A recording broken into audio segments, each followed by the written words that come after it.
সংবিধান সংশোধন কমিশনের কার্যক্রম ইতোমধ্যে শুরু হয়েছে। এ সংক্রান্ত এক আলোচনা সভায় আমন্ত্রণ পেয়েছেন জনপ্রিয় ইসলামী বক্তা শায়খ আহমদুল্লাহ। দেশের বাইরে অবস্থান করায় এতে তিনি উপস্থিত থাকতে পারবেন না। তবে শায়খ আহমদুল্লাহর পক্ষ থেকে লিখিত প্রস্তাব সহ প্রতিনিধি উপস্থিত থাকবেন বলে জানানো হয়েছে। 13 নভেম্বর বুধবার নিজের ভেরিফাইড ফেসবুক পেজে এ তথ্য জানিয়ে নিজের প্রত্যাশা ও প্রস্তাবনার কথা জানিয়েছেন শায়খ আহমদুল্লাহ। পোস্টে শায়খ আহমদুল্লাহ লিখেছেন, দেশের সংখ্যাগরিষ্ঠ মানুষের বিশ্বাস ও মূল্যবোধ ধারণকারী একটি সংবিধান আমাদের প্রত্যাশা, যেখানে আমাদের বিশ্বাস, মূল্যবোধ ও সংস্কৃতির প্রতি শ্রদ্ধাবোধ প্রতিফলিত হবে। তিনি লেখেন, ইতোমধ্যে সংবিধান সংশোধন কমিশনের কার্যক্রম শুরু হয়েছে। সংবিধান সংশোধন বিষয়ে সর্বস্তরের প্রতিনিধিদের অংশগ্রহণে অনুষ্ঠিতব্য এক আলোচনা সভায় আমন্ত্রণ পেয়েছি।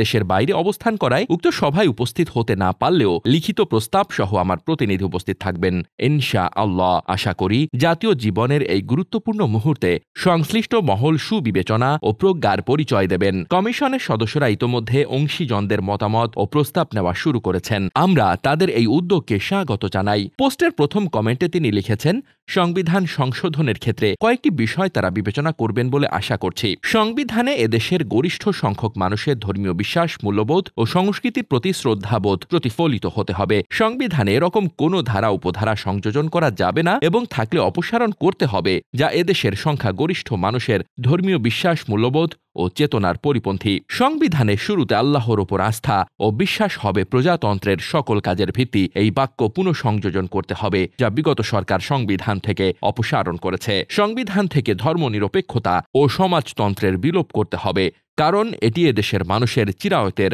মূল্যবোধের বিরোধী। শিক্ষার সকল স্তরে ধর্মীয় শিক্ষার ব্যবস্থা থাকতে হবে। বিষয়টি সাংবিধানিকভাবে বাধ্যতামূলক করতে হবে। আশা করি সংশ্লিষ্ট মহল সুবিবেচনার পরিচয় দেবেন।